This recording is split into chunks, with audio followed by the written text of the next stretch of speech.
The luggage makes the car feel cramped. Mom, Dad, are you hot? Yes, it's tough to go home in this cramped space. Nicole, do you understand what we're trying to say? Suddenly questioned. I was flustered. What do you mean? You don't understand what we're saying? You should be grateful for the chance to walk home for 5 hours. It's good for your health, and you should be grateful for such an opportunity. At this, I finally reached my limit. Fine, I'll get out of the car. Walking is easy enough. In fact, I can already see our house. Seeing them laugh at what I said, I had a clear plan. I was looking forward to retaliating fully for all I had endured up to now. I, Nicole Hansen, am a 27-year-old housewife, married for half a year. I met my husband, John, in a university hiking club. We are both active and often go on trips on weekends. We became close quickly because of our shared interests. John was always the central figure in the club, actively involved in leading everyone with his opinions when decisions were needed. Since we became lovers, John has always been leading our relationship. I want to eat Chinese this weekend, it's been a while. That's not possible. We're going hiking this weekend. Nicole, prepare lunch for 2. It's troublesome when you suddenly ask for a packed lunch. Are you really trying to argue with me? Thus, John always set our plans, and his word was the final decision. However, I am not the type to assert myself, and I found it easier to follow his decisions. Looking back, this behavior only encouraged his selfishness. I decided to marry John because, although he occasionally showed a selfish side, he seemed fundamentally reliable. However, when we seriously started considering marriage, John made an unexpected comment. Nicole, you'll quit your job when we get married, right? But I really like my current job. Why is a woman arguing? Your job is just a plaything. It's not on the same level as mine. That's why you should perfectly manage the household and support my career, which is more important. For John, my career seemed insignificant compared to his lifestyle and career. His decisions were always final. I pondered over this, but as the days went by, I eventually decided to quit my job and become a housewife. Despite this, I couldn't understand why John wanted me to focus solely on the household when balancing both would make life easier. His true intentions became clear only after our marriage was certain. When we visited his parents to announce our engagement, I faced the reality. Mom, this is my future wife, Nicole. She's going to quit her job and enter the household. Really, I hope she'll moderate her dependence on my wallet. Her abilities are low, but please approve of our marriage. Even though it was John who suggested I become a housewife, his words were harsh. John feels he is fulfilling his role as a dependable husband by making me financially dependent. To him, I was merely a means to enhance his own value. It seems he wanted to show that in front of his mother the most. It was uncomfortable to be demeaned in front of others, including his mother, but if I spoke up, he would get angry, so I continued to endure. Hey, couldn't you marry a more attractive woman? Nicole is modest and plain-looking, and since she doesn't work, it seems she has no special skills. It's like supporting a child with the appearance of an adult. You're really kind to marry such a woman. His mother seemed very pleased with this situation. For her, John appeared as a strong and reliable man who protected me. John frequently accused me of being a spendthrift and openly boasted of his dignity as the head of the family. Despite this, I, who had fallen in love, tolerated his behavior. I thought it was my duty to take care of John. The more burdensome it became, the stronger my dedication to him seemed. Eventually, John even became negligent about putting his clothes in the laundry basket. Originally, he grew up in his parents' house and didn't even understand the basic skills of household chores. Without me, he couldn't even prepare a single dish by himself. Surprisingly, John was proud of this situation, and it seemed natural to him that I handled everything. He felt that earning outside made him the most important, and I should follow his lead. He misunderstood that everything would go his way, and even when traffic was congested, he blamed me. Man, I can't even tell if we're driving or standing. Why did you choose such a traffic-heavy route? I'm sorry, I should have checked more thoroughly. Before I realized it, I had developed a habit of apologizing even for things that weren't my responsibility. 6 months into our marriage, summer arrived, and the increasing heat gradually became unbearable. Nicole, let's go to a cool place for our next break. I've already booked it, John suddenly declared, and I was surprised. Reservation. What about my schedule? I asked. Don't argue. A housewife like you doesn't have plans, he said. Thus, the travel plans were easily decided, and when I saw the credit card bill at the end of the month, it was significantly higher than usual. John, this month's bill is unusual. Is there a mistake? Should I contact the card company? I asked. What? No, it's correct. Because it's for 6 people, he replied. At his answer, I became even more puzzled. 6 people. Why? Obviously, the summer retreat includes my parents and sisters. It can't just be us having fun. It's nice to use one's money for filial piety. No, I wouldn't want to think you're such a terrible person who skimps on family expenses. Since you don't usually do anything, let's make it meaningful this time, he said. While filial piety was admirable, I was upset about the card being used without consultation, and I couldn't stand being made to feel indebted. Why did you decide such an important thing on your own? I questioned. You're bad at thinking, so I'm planning everything. Is there something wrong with my choices? If so, present your arguments and try to refute my opinion, John insisted, not yielding as he justified his actions. It was unavoidable to use the dowry my parents gave me at the time of marriage to settle the payments. My peace of mind was lost, and John's tyranny was intensifying. It seemed natural to him that he could use everything I owned, both my possessions and my time. John constantly belittled me, and I could neither complain nor seek advice. During this time, the day of our trip to the summer retreat arrived. Our family provided a large car, and we headed to the destination with 6 adults. This was my 3rd encounter with my in-laws. I hadn't noticed before at formal occasions, but it seemed that my mother-in-law habitually took care of all my father-in-law's daily needs. He wouldn't even open a bottle of water himself, relying entirely on her, and he never expressed gratitude. My sister-in-law seemed a bit irritated by such behavior, but her husband actively participated in household chores and was always concerned about whether she was tired. It's remarkable that such men exist. While I felt uncomfortable with how my mother-in-law delighted in caregiving, it seemed to be the norm for John's family. I sometimes wondered vaguely if I would end up the same way. My mother-in-law, who holds somewhat conservative views, seems to want to conveniently use me as her daughter-in-law. Contrary to her devoted actions towards my father-in-law, she was strict with me. Nicole, how about that restaurant for dinner? My mother-in-law suggested, and I nodded. Yes, I think that would be good. Then, as if she had expected it, she said, then you should make the reservation. You want me to make the reservation? I was surprised. Of course you really don't notice anything, do you? It's typical for the new daughter-in-law to handle household matters. You should rather be the one to say, I'll make the reservation. For her, a daughter-in-law was someone who should fulfill all her demands, a means to carry out her desires. Watching how she doted on my father-in-law, she probably expected the same from me. Indeed, caring for my in-laws has also been added to my responsibilities, making it even more burdensome. Like John, the silent pressure was intense, and I was not allowed to object. The only support I had was from my sister-in-law, Anna, who was older than John and managed her tasks very efficiently. This was our first real conversation, but even during group activities, her ideas were logical and insightful, highlighting her intelligence. Anna intervened whenever my mother-in-law tried to force me to work. She knew how unpleasant it was to be imposed upon by a mother-in-law because she had experienced it elsewhere. John said nothing to his mother, seemingly enjoying his time at the summer retreat. This cool breeze is really pleasant. It might be nice to live in a place like this in the future, John remarked, and my mother-in-law took a deep breath of the fresh air and agreed with him. Truly, it would be ideal to spend our retirement like this. However, this area seems expensive.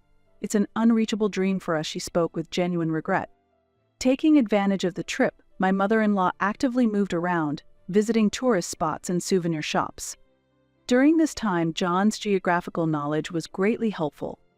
Despite it supposedly being his first visit to the area, he walked with confidence, as if he already knew the land well, heading towards the places he wanted to visit. For his parents, John remained their adorable son, and they happily complied with the self-centered itinerary he planned without a single complaint. John, have you been to this area before? I asked. No, this is my first time here, John answered. You seem to know more than expected, even the busy times of restaurants. Yes, well? John's response was evasive. In reality, John was well acquainted with the area, having apparently done quite a bit of research beforehand.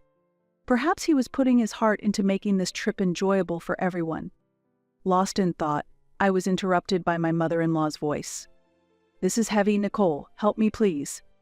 It appeared that my mother-in-law had done a lot of shopping, and her hands were full of heavy bags. "Did you buy this much?" "Unlike you, I have many acquaintances. There are many people who need souvenirs. Since I'm carrying so much, it's natural for a daughter-in-law to help. I don't understand why you can't see that. Probably because your parents didn't educate you properly." Being blamed for my parents' supposed lack of education was unsettling. However, my mother-in-law often said such things. Behind her words was the pride that she had raised John well. Her attitude irked me, and I managed to suppress the urge to argue back. Silently following my mother-in-law's directions, Anna frowned at her words. "How can you say such awful things, Mom? Nicole, I'm sorry. I'll carry it with you. Think of it as taking care of the elderly." "The elderly? Why would you say that to your parents?" "I can't clear my mind unless I say it. If it's frustrating, please be independent and don't rely on us." The stress of needing to attend to not only John but also my in-laws was palpable, but with Anna's support and the novelty of the new surroundings, I was reminded of my past romance. John's leadership was reassuring in such situations. By the time we were ready to return home, the car was packed with souvenirs and memorabilia, most of which my mother-in-law had chosen. She didn't just buy souvenirs, she bought everyday items in bulk, claiming, "This place is cheap." The luggage made the car feel cramped. "Dad, Mom, are you hot?" "Yes, it's tough to go home in this cramped space. Nicole, do you understand what we're trying to say?" Suddenly questioned, I was flustered. What do you mean?" "You don't understand what we're saying? You should walk home for 5 hours." "What? Walking home is impossible." "Our home is located in a place where you can't return without using the highway from where we are.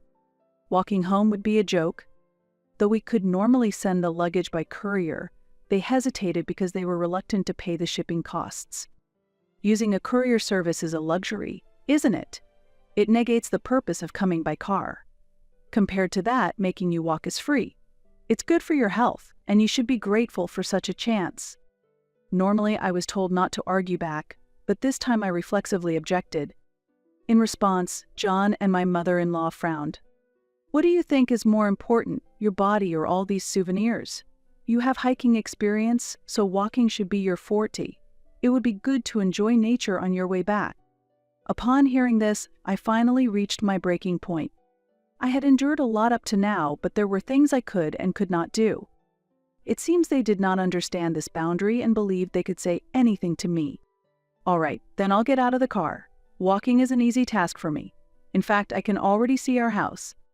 John and his mother laughed out loud at my words, and I heard his mother's voice saying, "What are you talking about? You are saying things that make no sense. Have you lost your mind?" they asked, and I replied with a chuckle. "Actually, there is a cluster of resort homes just a short distance from here, and one of the villas there is mine. I'll be there soon, and I don't need to return to the original house. I'm quite satisfied with this place. My butler will be here shortly to pick me up." "Really, John?" and his mother said, shaken. What I said was true. My father ran a business, and our family was relatively affluent. Actually, my parents had recently bought a house in this area as a vacation home. It seems they were planning to live here in the future. This area was very popular with people relocating from cities. I had been allowed to use the villa freely on the condition that I managed the property during the off-season. I had not discussed this with John, but I had revealed everything to my parents just before leaving. My parents were surprised and then furious, and they told me they would fully support me. Considering that, I decided to move to this holiday resort if they wished. "John, I feel like I have grown stronger thanks to you. Thank you. You have given me many orders and behaved selfishly. I may not have been the ideal wife for you. Perhaps you would be happier marrying someone you love," I said as I bid farewell. His mother's face darkened at my words. "What do you mean by someone you love?" I had been secretly investigating John's actions for a while. I suspected he was having an affair. Shortly after we married, John started leaving the house frequently, citing business trips. The business destination he mentioned was likely the home of a woman living in this area. John, you said you were on business trips, but I became suspicious because of how frequent they were. When I checked with your company, I found out that such business trips did not exist. In reality, you were meeting a woman living in this area under the guise of work. Recently, I found a receipt from a store in this area in your pocket. Her name seems to be Maggie, and she's from the same school as us, isn't she? John could not hide his surprise and seemed flustered. He must have thought he was managing things well. His plans were too naive. Perhaps he thought his actions were not transparent to me. I have always handled all the household chores and was fully aware of every detail of my husband's activities. You knew about that too. How did I not notice you were aware? It was Anna who couldn't bear the situation any longer. She felt it was unforgivable and strongly reproached John. John, what is this all about? Infidelity is not acceptable, she said. Even his mother, who usually defended John, changed her expression this time and looked at him sternly. John seems to have been meeting her during his personal time. They went shopping and enjoyed tea together in the neighborhood. Here are the photos as proof. I used my precious free time to secretly follow John through the crowds. If my suspicions were correct, he would surely leave some clues. His mother also saw the photos I took with my smartphone, and her doubts turned into certainty. John, explain what's going on. Pressed by Anna's intense anger, John finally had no choice but to confess. Trying to maintain his composure, he began to speak. All right, I'll be honest. Just before our marriage, I found out via social media that a former classmate lives in this area. She had moved here for a job, and she's someone I was secretly attracted to during my student days. As we started reminiscing about the past, we became closer and closer. He paused for a moment. Everyone held their breath to hear what he would say next. But what he said next was unexpected. However, we are not in a romantic relationship yet. We're just at a delicate stage close to that boundary. It's precisely because it's such a crucial time that I've been coming here frequently on my own. I've decided in my heart to start a new life here with her as my girlfriend in the future, he explained. His affair had just begun. John was not just playing around, he was seriously trying to win Maggie. Hearing this, my discomfort only grew because his seriousness was clear. Moreover, he had been meeting Maggie even before our marriage. What were those days with me then? His parents were also stunned for a while after hearing his story. What are you talking about? What was the marriage with Nicole all about? I made a mistake in my judgment. If I had met them in a different order, I would have married Maggie. My relationship with Nicole deepened by chance, leading to marriage. I comfort myself thinking I was just unlucky, John said. So, our marriage was not what he truly wanted. He had been intentionally harsh to me since getting married, hoping I would initiate a divorce. Understanding this, I realized why John had increasingly behaved selfishly after getting married. All his actions were immature attempts to realize his own romantic feelings. It seems he never really considered my feelings from the start. I cannot easily accept being treated with such disdain. Now, I feel nothing for John. Even if his relationship with Maggie was superficial, the fact that he lied and met another woman was true. His selfishness towards me was beyond acceptable limits. I handed him the divorce papers I had prepared in advance. They were ready to be submitted as soon as he signed. John, sign this. You won't regret divorcing, will you? Yeah, that might be good. It'll clear things up for me, and I can date Maggie freely. John signed the papers quickly, as if it suited him just fine. Watching this, I secretly rejoiced. I carefully placed the documents in my bag and then told him. Actually, John, I found Maggie's posts on social media and contacted her. When I told her we were married, she was quite shocked. Maggie was also a close friend of mine. I reached out to her, worried that she might be stealing my husband, but it turned out she already had another lover and was not interested in John. As if to prove it, Maggie openly disclosed that John had been visiting her under the pretense of meeting. It seemed she felt no guilt about this fact. She's getting married this fall, you know. You might have been thrilled to meet someone you admired from the past, but for Maggie, you were just a friend. It's rather comical that you divorced for another woman, only for your love not to be reciprocated. John's face visibly became pale so that even those around us could see. What? Are you lying to deceive me? How low can you be? No matter how much you criticize me, the facts won't change. It seems Maggie hasn't officially announced her marriage yet, but she has shared that information with me alone. At that moment, I showed him the screen displaying a message from Maggie. The content clearly showed that Maggie regarded John as just a kind friend. John looked up in despair after reading the message. I don't even think about remarrying me. I am not someone who marries just to fill a gap. From now on, you should live freely without relying on anyone. John had seen Maggie as emotional support, but with that gone, he was left in a very unstable state. Now that our connection was severed, he had nothing left. But perhaps it's better for Maggie. It would be a pain for her to look after a man who can't even manage household chores for life. She will undoubtedly spend her time with someone far better than you. While I share some blame for indulging you, you have failed as a husband. How has it come to this? Was the last half year completely meaningless? John muttered to himself and fell silent for a while. Yes, you were just being played by a kind classmate. Or perhaps you willingly rolled around. I paid the price for the miserable 6 months you put me through. It's truly foolish to sacrifice family over such misconceptions. John grabbed my arm silently, pleading not to be abandoned. Anna loudly responded to his action. Stop depending on others.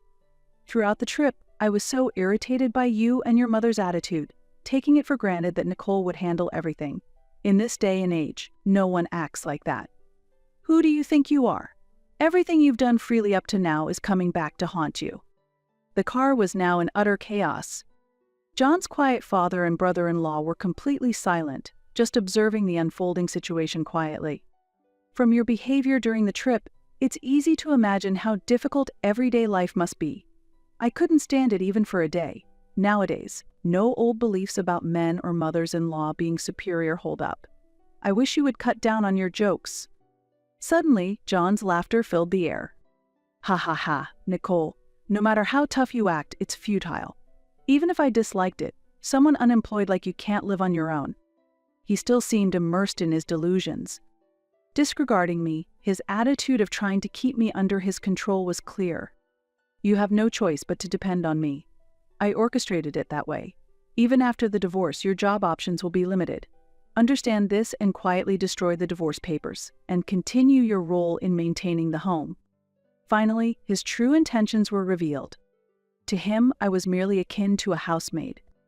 Looking back, even during our dating period, he might have been kind only superficially. In reality, he wanted someone convenient who would manage everything for him without him needing to do anything. Confused by John's words, I responded, "Ha! What are you talking about? I earn more than you, though." John thought I was joking and burst into more laughter. Stop kidding. What can a housewife who stays at home all day do? Don't insult working people. How will you, who knows nothing about the world, earn an income? Ha, who's out of touch? You're the one with issues, unable to manage basic chores and even taking time off work to meet women. All right, look at this. I took out my smartphone and showed him the screen. It was a net banking app, showing a deposit of $500 made during our 2-day trip, with notifications of more deposits over the last few days. I took up selling my handmade crafts as a hobby after you took my job from me. John appeared completely taken aback, as if this was totally unexpected. That was no surprise. I had never mentioned this activity to John. After finding my handmade materials left around the room early in our marriage, John had scolded me, asking what I was playing at. Originally, I started my crafts as a side hustle to contribute to the household, but after seeing John's reaction, I avoided the topic and kept my income a secret. Actually, my recent pieces are selling well and at high prices, selling daily. I'm seriously considering starting a business soon. Honestly, divorcing you is only a benefit to me. I can focus on creating my products and be free from the hassle of taking care of you. John was visibly shocked and muttered, "Starting a business," as he froze. I understand that starting a business requires significant effort, but now that I feel capable of earning my own income, I'm ready to take on that challenge. Unlike you, who just passes time at the company, I'm going to carve my own path. Anna nodded in agreement with my statement. John then slumped his shoulders in disappointment. I feel like the time I was manipulated by you is a waste. From now on, live in a world that suits you. You're not good at facing reality, so I'll leave you alone. Just don't interfere in my life ever again." Anna also agreed with me. That's a brilliant idea. This person has always been dependent on others, taking advantages without doing anything. This time, let's make sure he overcomes the difficulties and reforges his will. At Anna's merciless suggestion, I couldn't help but laugh. Really, that's true. He looks mature on the outside but is still a child at heart. I'm tired of taking care of a grown-up kid. It would be good for him to try living on his own for once. As I mentioned earlier, I'll walk back to my home, just 10 minutes away. With that declaration, I got out of the car and closed the door. Then, from the window, I added something I had forgotten. Your mother said that she couldn't live here, but I apologize that I am the one who will be living in this wonderful place. Please try to make it so you can live here too. I will now freely enjoy my life surrounded by nature. I waved my hand with a smile as I spoke. John and his mother grimaced with frustration. Thus, I managed to finalize the divorce with John, secured a small amount of savings from our marriage, and received compensation for the hardships I endured at home. I used these funds to start a new business. Anna and I have maintained a good friendship even after the divorce. She told me about the events that transpired after I left the car. It was quite a scene after you left. John lost his spirits, and his mother was disturbed by the news of your new business and your cottage. Those two are hopeless. Even if John dates someone in the future, with his personality, marriage would be difficult.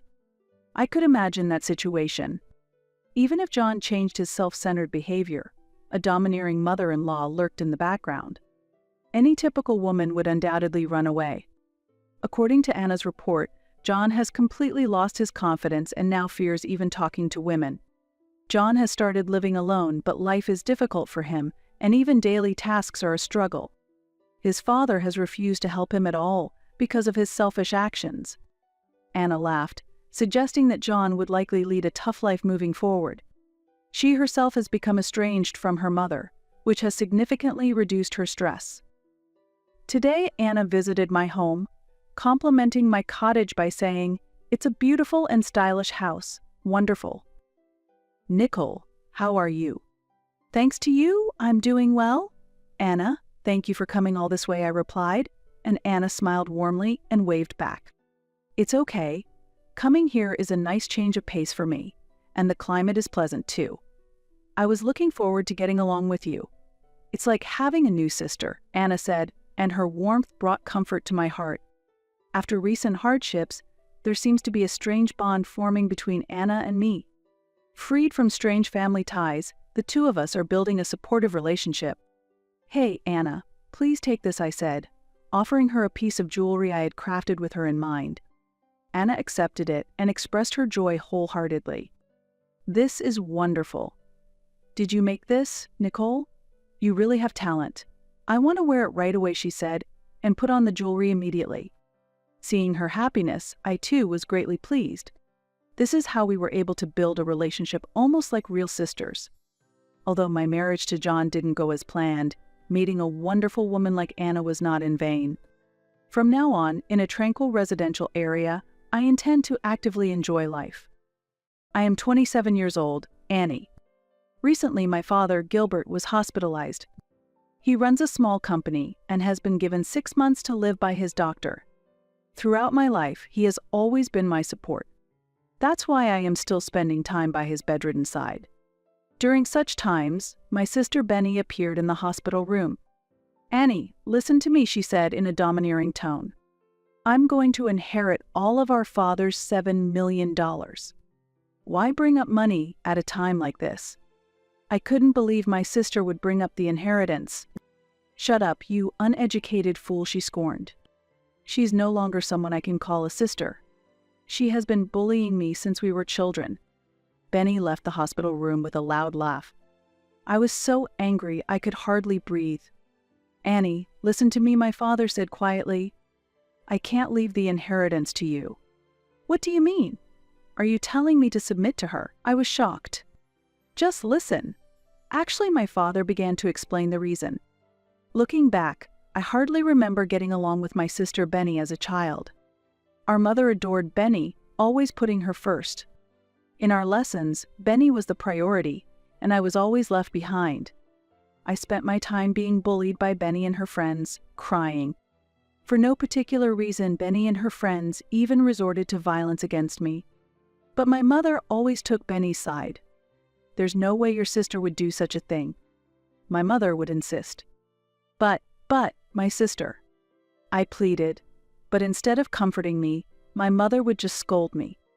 The worst part was that I was in the same school commute group as my sister. Even thinking about it now, it was a truly horrible situation. I don't know what Benny told everyone, but because of that, I was harassed by many older students. School was just a place of agony. I liked studying itself, but going to school was really tough.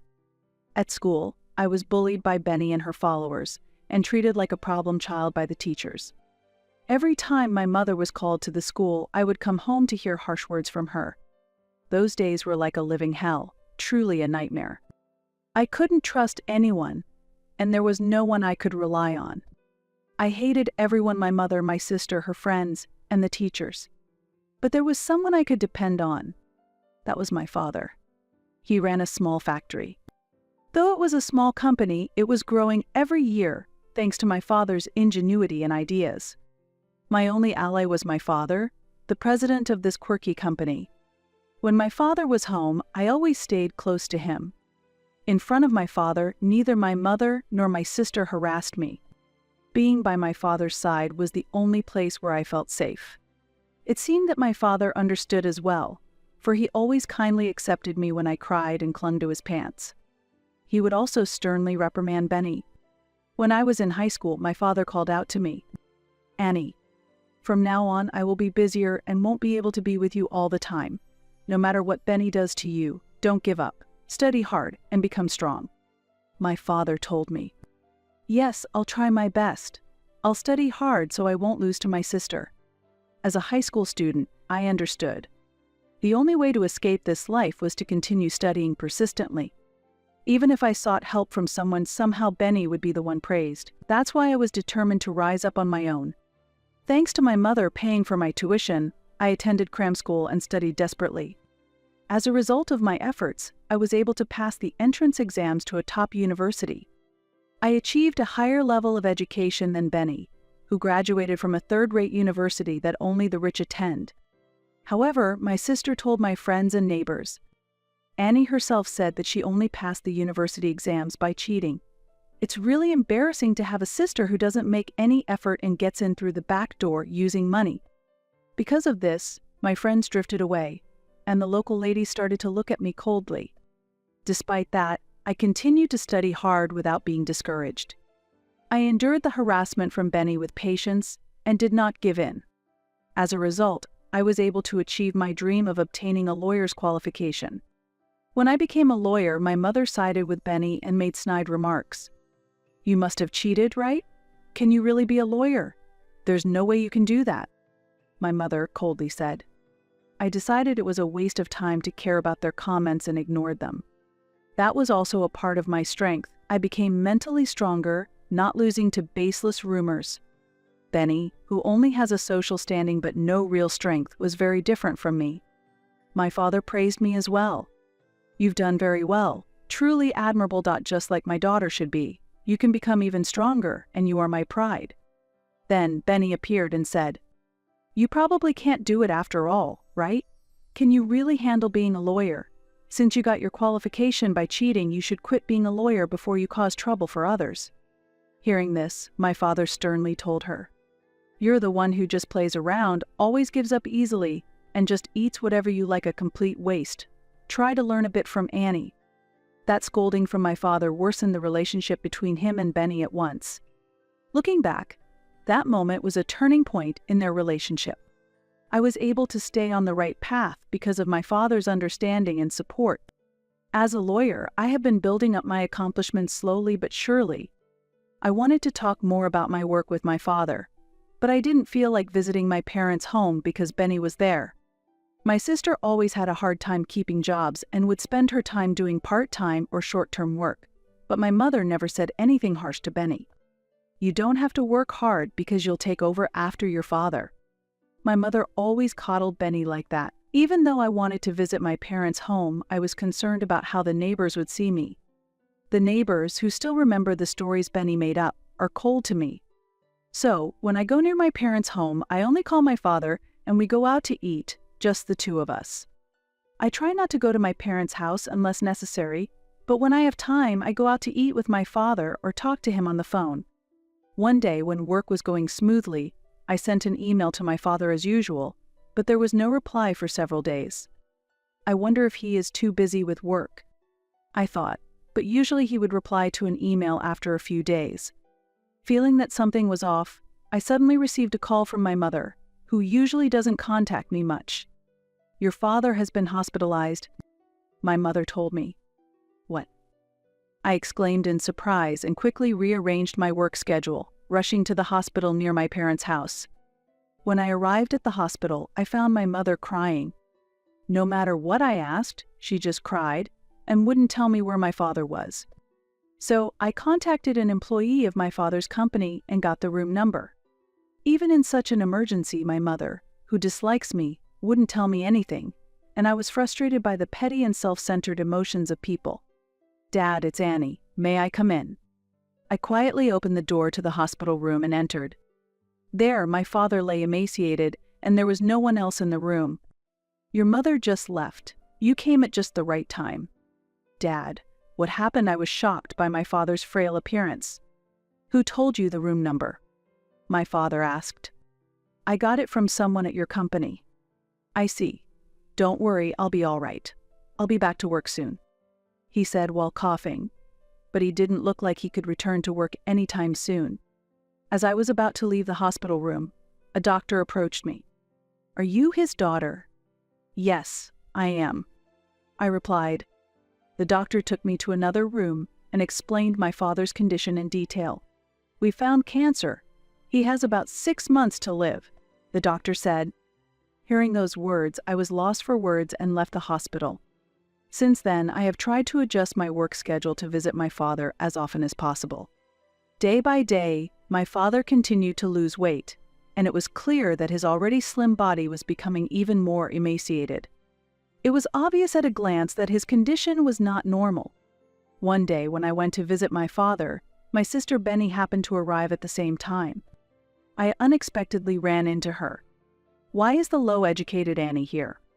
Benny said. I wanted to scream back, "Who's the low-educated one here?" but I held it in. Thinking about Benny, who stays at our parents' home doing nothing but playing around, made my anger boil. As I struggled to contain it, my weakened father groaned. "Stop it, Benny. What are you doing here? I'm in this condition, and I don't have any money left to give you," my father said. "Did you come here to get money even though Dad is like this? I can't believe it. That's really terrible." I screamed inwardly. I had a lot to say, but Benny spoke first. "Listen carefully, Annie," she said with a domineering attitude. "I'm going to inherit all of Dad's $7 million, and I won't give a single dollar to you. Also, you should renounce your inheritance. I will take over Dad's company, so don't worry." I was so dumbfounded by this that I was at a loss for words. Discussing money in such a situation without any concern for our father's health. Benny left the hospital room laughing. Benny, who does nothing but gallivant around, says she will take over the company. I felt that such talk was nothing short of a joke. Benny is really the worst. I struggled to suppress my explosive anger. "Listen carefully, Annie," my father said quietly. "I can't pass the inheritance to you." "What do you mean? Are you saying I should just submit to someone like her?" I was shocked. "It's okay." I couldn't hide my disturbance. Could it really be that my father has no intention of leaving me the inheritance? I told myself that receiving the inheritance isn't everything. Why is that? Just listen. Actually, my father began to explain the reason. After hearing about the current state of the company, I was at a loss for words. "Listen, no matter what happens, don't even think about trying to inherit the estate." Okay. It's getting dark outside. You should go home now. You have work tomorrow, right? Prompted by my father, I returned to my apartment, which was a little distance away. The next morning, I was so busy with work that I didn't even have time to email my father. Later, my father's condition suddenly worsened, and although he had been diagnosed with only 6 months left to live, he passed away 2 months earlier. During the funeral, at the family meeting, I complied with my father's wishes and agreed to let Benny inherit everything. I confirmed the will with the lawyer in charge, and it too stated that all the inheritance should go to Benny. Hearing this, not only Benny but also my mother blamed me. A cunning person like you could never handle being the president of the company. That's right, both the company and the inheritance are all mine. Unfortunately for you, you'll be poor from now on. Benny continued. They said this without even knowing how much a lawyer earns. I left my parents' house in dismay. I probably won't return there ever again.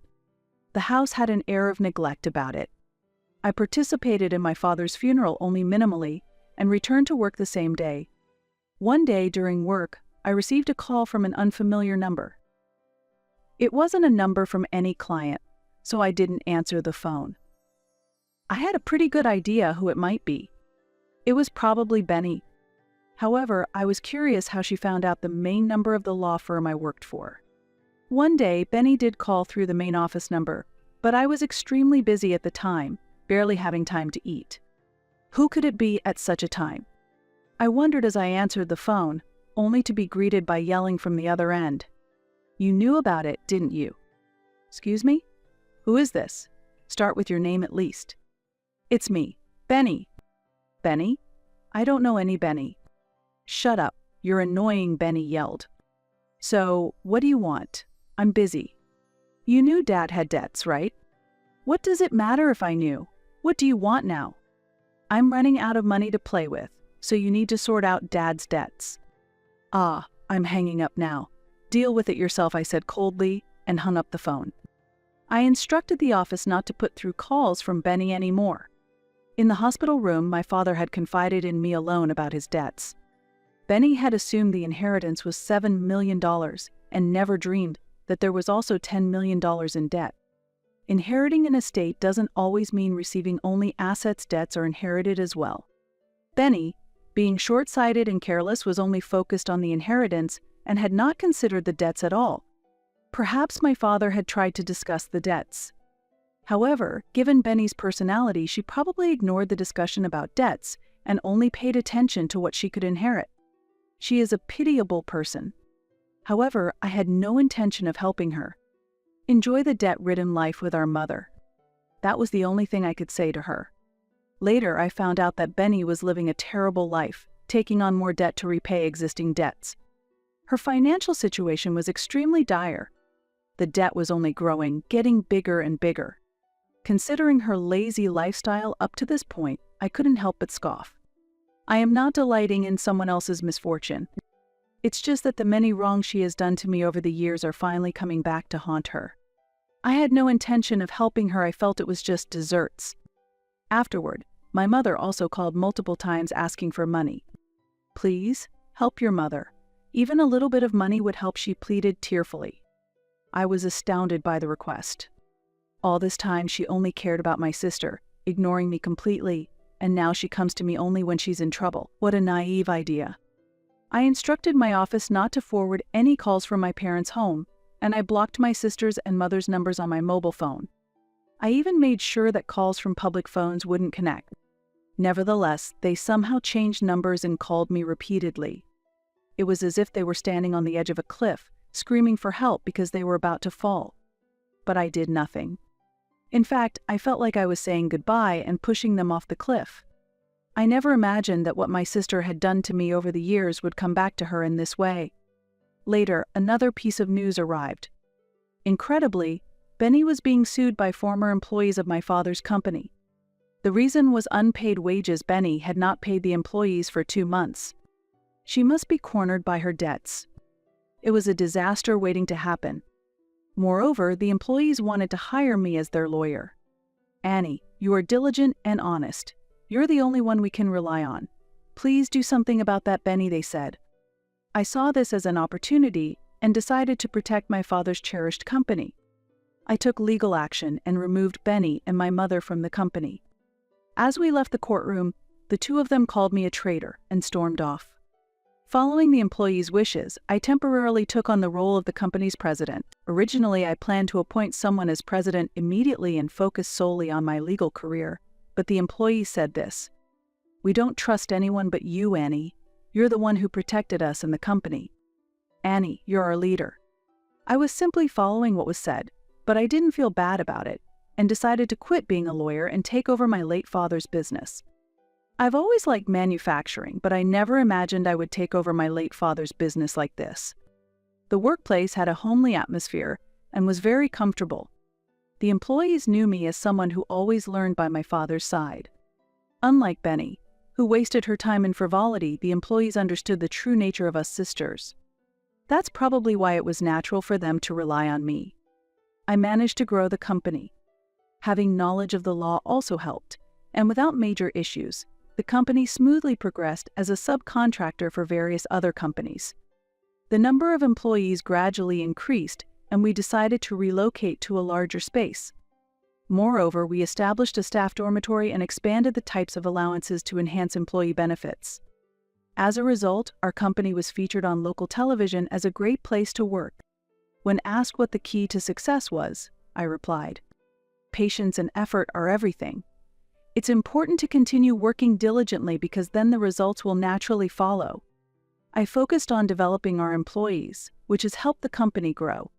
Although I was fulfilled in my work as a lawyer, I find even greater satisfaction in what I'm doing now. If I had given in to interference and quit, I'd probably be leading an undisciplined life now, feeling apathetic about everything. Blaming others for your failures or speaking ill of them won't make anyone want to follow you. I learned this, surprisingly, from my sister and mother. I do not want to be like them. All I want is to live honestly and sincerely, but seeing my sister and mother, who can't even do that, I realize how miserable they are. Now, that's how I feel. Later, I made a name for myself as a female CEO and started dating a man I met through work. I have no knowledge of what became of my sister and mother. I have neither the desire to look for them nor to help them. Considering how much of a burden their actions were on the employees, I can't bring myself to feel that way. My sister and mother will probably never return here. And after several years of dating, I got married.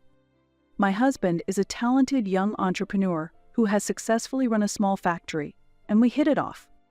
We had a small but heartwarming wedding that was true to us. The happiness I felt at that time was beyond anything I had ever experienced. Soon after our wedding, I found out I was pregnant, and a baby boy will be born soon. That alone would have been enough. "Excuse me, Madam President." One of the employees burst into the room in a rush. Fortunately, no one else was there at the time, which was a relief, but the employee said excitedly, "Benny is here." "What? Why now?" Holding my swollen belly, I stepped outside. There stood Benny, dressed shabbily and looking unclean. Benny declared threateningly, "This company is mine. Annie, with your unkempt appearance, you can't be the president. I should take over as president." Hearing this, some employees who were listening threw water at Benny. These were the employees who had been forced to work without pay when Benny was the president.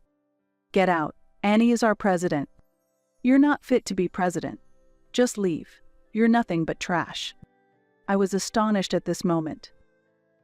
Even though there used to be no one I could rely on but my father, now I had never imagined that so many people trusted me.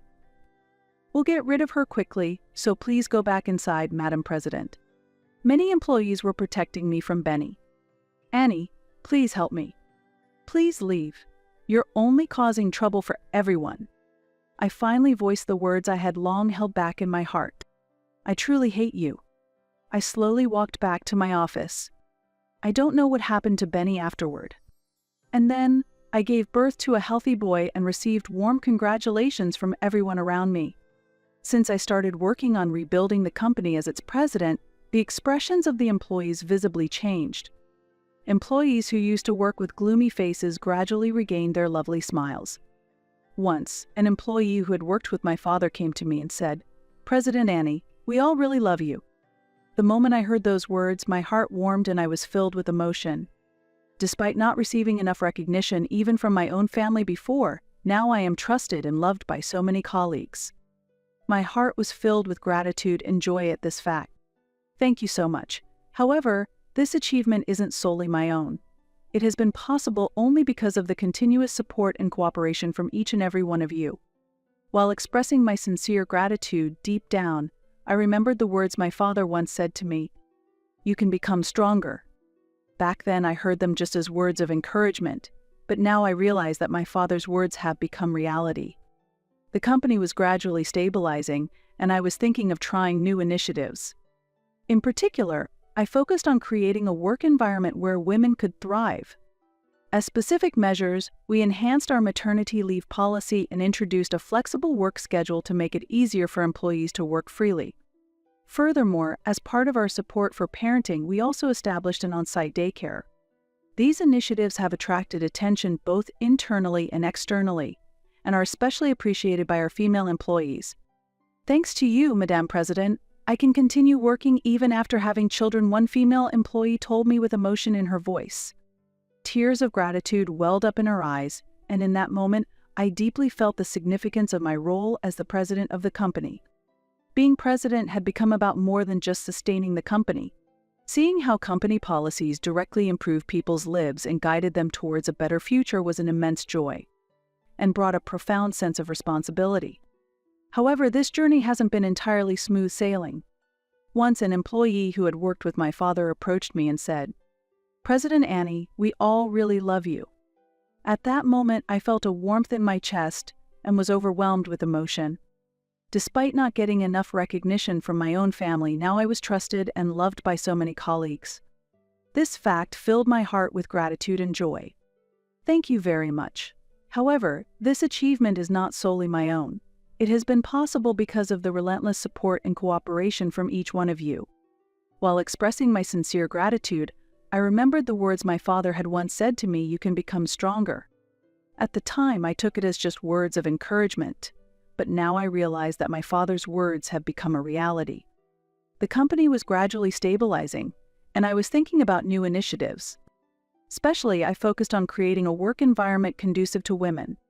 At the company, we implemented more comprehensive maternity leave and introduced flexible working hours to make it easier for employees to manage their schedules. We also set up a daycare center as part of our parenting support. This environment garnered attention both inside and outside the company, and it was particularly well received by our female employees. Thanks to you, President, I can continue working even after having children. One female employee told me with a trembling voice filled with emotion. Tears of gratitude appeared in her eyes, and at that moment, I deeply felt the significance of my role as the president of the company. The job of a president had become more than just sustaining the company. Seeing how company policies directly improved people's lives and guided them towards better futures was an immense joy and brought a profound sense of responsibility. However, this path hasn't been entirely smooth sailing. In particular, as a young female president, I often faced opposition and criticism from traditional viewpoints within the industry. Is it really okay to have such a young female president? And she'll probably give up soon, were negative comments that occasionally reached my ears. Yet, no matter the criticism, I was never discouraged.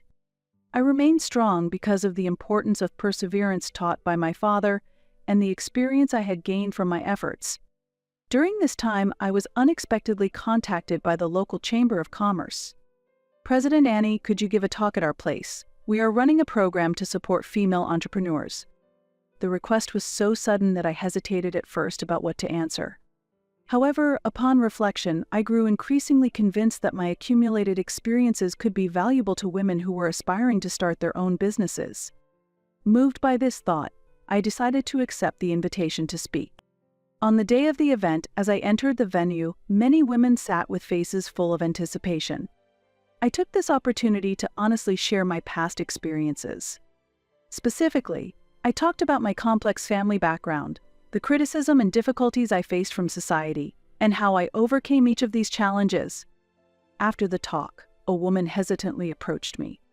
"Actually, my family is opposed to me starting a business. But hearing your story, President Annie, I've decided not to give up," she said. I remembered the similar situations I had faced myself and told her, "You'll be okay. Value the people around you who support you, and keep believing in yourself." This simple advice, born from my own experience, made me realize that running a company is not my only role. I feel my presence and efforts can be a source of hope, especially for women facing difficulties. And gradually, my efforts began to be recognized by society. During this time, a large envelope was delivered to my office. Inside was a certificate of recognition from a local economic organization. The certificate read, "In recognition of your contributions to the development of the regional economy as a female executive, and for giving courage and hope to many people, especially women." The moment I saw the words on the certificate, I was moved to tears. If my father were watching from heaven, I truly felt he would be proud of what I had accomplished.